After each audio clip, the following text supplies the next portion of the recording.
기도는 기도하는 사람을 변화시킨다. 유재덕. 기도는 부르심에 응답하도록 돕는다. 사람의 외모가 서로 다르듯이 하나님께 기도하는 목적 또한 여러 가지다. 기도의 목적이 다르니 기도의 유형 역시 다를 수밖에 없다. 리처드 포스터는 기도를 다양한 색깔이 결합되어 전체적으로 어떤 일정한 형체를 이루고 있는 스테인드 글라스와 비슷하다고 정의 내린 적이 있다. 그에 따르면 우리의 기도는 안으로 향하는 기도, 위를 향하는 기도, 그리고 밖으로 행하는 기도로 분류가 가능하다. 그리고 그 기도의 유형은 또다시 7가지로 분류된다. 이렇게 놓고 보면 기도의 종류가 무척 다양해 보이지만 이것은 단지 인간의 관점에서 볼 때만 그럴 뿐이다. 하나님이 보시기에 기도는 단색을 가지고 있다. 소명에 관한 응답이냐 아니면 거부냐이다. 하나님은 우리의 기도에 포함된 여러 가지 내용 가운데 특별히 소명에 관한 응답이 포함되어 있기를 기대하신다. 하나님은 자신을 대신할 수 있는 동역자를 필요로 하시기 때문이다. 하나님의 부르심에 적극적으로 응답한 인물을 꼽으라면 누구보다 예언자 이사야를 들 수 있다. 소명의 응답. 이사야에게 하나님의 소명이 주어질 당시 그는 예루살렘 성전에서 자신이 담당하고 있던 업무를 처리하느라 무척 분주했다. 그가 섬기던 국왕 우시야가 세상을 떠난 뒤라 할 일이 더 많았을 것이다. 성전은 오늘날의 교회와는 그 성격이 다르다. 히브리어로 성전에 해당하는 단어는 바이트와 히칼이다. 하나님의 집 혹은 여호와의 궁정이라는 뜻을 갖고 있다.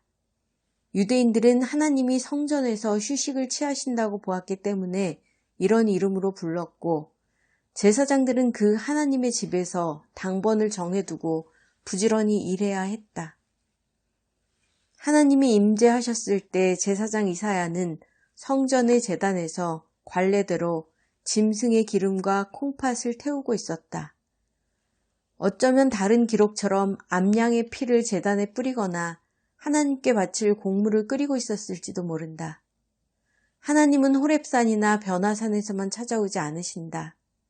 우리가 작고 보잘것없는 일에 힘쓸 때도 찾아오신다. 허드슨 테일러는 이렇게 말했다. 작은 일은 작은 일이다. 하지만 작은 일에 신실한 것이 큰 일이다. 우리가 일상에서 하나님의 신비를 기대할 수 있는 것도 바로 이 때문이다. 이미 성경의 내용을 통해 알고 있는 것처럼 하나님의 임재는 장관이었다. 직접 목격한 이사야의 증언에 따르면 하나님은 높은 보좌에 앉아 계셨는데 그 옷자락이 성전을 가득 채울 정도였다. 천사들은 성전의 문지방터가 흔들릴 정도로 큰 음성으로 노래했고 성전은 연기로 가득했다. 바로 그 순간 하나님의 음성이 이사야의 귓전을 울렸다. 그것은 이사야가 전혀 예상하지 못한 말씀이었다. 내가 누구를 보내며 누가 우리를 위하여 갈꼬. 하나님은 자신의 동역자를 찾고 계셨다. 그러자 이사야는 지체 없이 대답했다. 내가 여기 있나이다. 나를 보내소서. 이것은 베드로가 변화산에서 예수님의 영광스러운 모습을 본 뒤에 거기에 압도되어 자신도 모르게 내뱉은 말과 분명 달랐다. 5마디에 불과한 이 대답으로 인해 이사야의 삶은 자신이 꿈꾸던 것과 전혀 다른 방향으로 진행되었다. 이사야는 요담, 아하스, 그리고 히스기야의 통치로 이어지는 60여 년 동안 유다에서 하나님의 말씀을 대언하는 역할을 충실히 수행했다. 기도의 동역자가 되어가기. 지금도 하나님은 여전히 동역자를 구하신다. 하나님은 우리의 세계를 위해 기도에 힘쓰는 기도의 사역자를 필요로 하신다. 우리의 세계는 온통 혼란과 무질서, 폭력과 증오가 난무할 뿐이다. 사랑과 용서와 관용과 화해는 거의 찾아볼 수 없다. 하나님은 철저히 힘과 자본이 지배하는 냉혹한 이 세계에 기도의 동역자들이 충만하기를 바라신다. 사실 기도의 동역자가 되는 것은 부담스러울 수도 있다. 하지만 생각하기에 따라서는 아주 쉽고 평범한 일이다. 앞서 소개한 대로 기도와 걷기를 결합한 영성 운동을 보급하고 있는 자넷 맥켄리는 기도를 통해 하나님의 동역자로서의 삶을 살고 있다. 그녀는 이른 새벽 잠자리에 일어나서 동네를 산책한다. 그녀는 아침 일찍 거리에서 마주치는 사람들을 위해 일일이 기도한다. 가족의 배웅을 받으며 집을 나서는 사람은 물론 지나다가 눈에 띄는 상점을 포함해 관심을 끄는 모든 것이 기도의 대상이다. 내용은 간단하다. 사업이 축복받을 수 있도록, 상처 입은 사람들이 속히 회복되도록, 직장이 정해지도록, 그리고 자신이 사는 마을에 하나님을 경외하는 사람들의 숫자가 많아지도록 걸으면서 쉬지 않고 기도한다. 하나님은 맥켄리와 같은 기도의 동역자를 지금도 찾고 계신다. 기도의 동역자가 되기 위해서는 다음의 3가지 과정을 거쳐야 한다. 첫 번째 단계는 이사야처럼 하나님의 임재를 직접 경험하는 것이다. 하나님의 임재를 경험하는 전통적인 방법들 가운데 2가지 중 하나는 하나님과 영적 합일이다. 영적 합일이란 하나님과 더불어 하나가 되는 것이다. 하나님은 자신과 하나 된 사람에게 속마음을 숨기지 않고 설명하신다. 영적 합일은 다시 둘로 나뉜다. 하나는 자신을 비우거나 상상하는 것이다.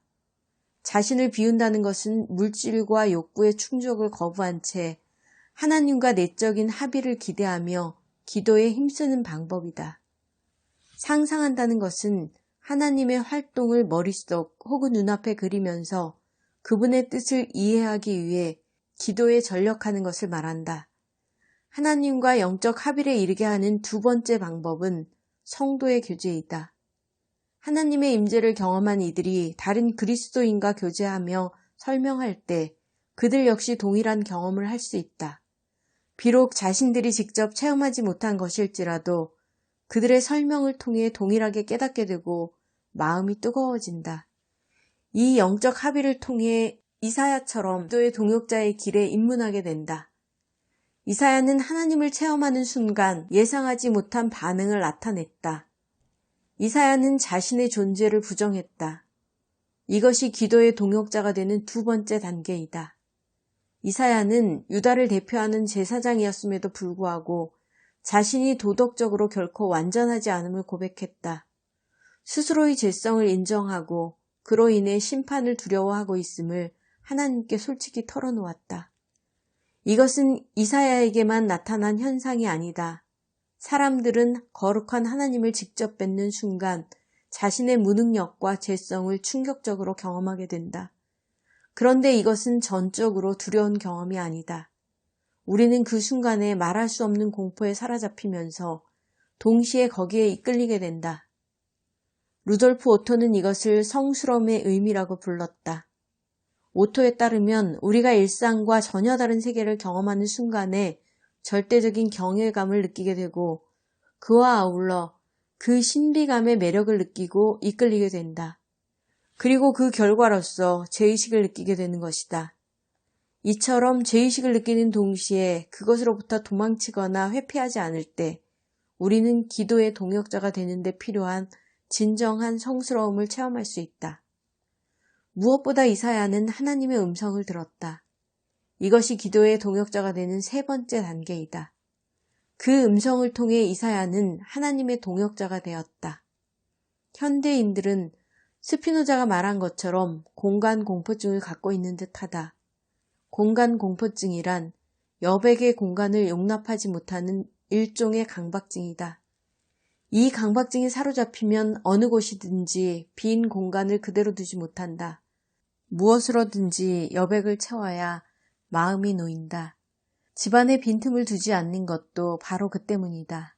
가구가 되었든 아니면 다른 가전제품이 되었든지 간에 가득 채워야만 직성이 풀린다. 이것은 소리도 마찬가지다. 우리 주변은 온갖 소리로 넘쳐난다. 잠깐 동안의 침묵이라도 용납하지 않는 것이 현대 문화의 특징이다. 그런데 문제는 이 공간 공포증 때문에 하나님의 음성을 놓칠 수 있다는 것이다. 오래전부터 영성의 전문가들이 세상의 소리를 배격하고 하나님께 귀 기울이도록 우리에게 충고한 것도 바로 이 때문이다. 우리가 이사야처럼 하나님의 음성에 귀 기울일 때 하나님의 부르심에 응답할 수 있고 그분의 동역자가 될 수 있다. 헨리 나우에는 영성의 길에서 다음과 같이 말한다.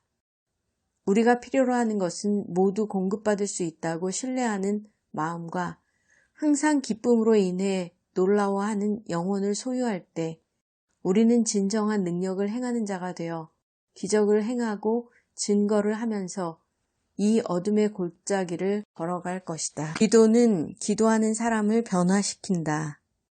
유재덕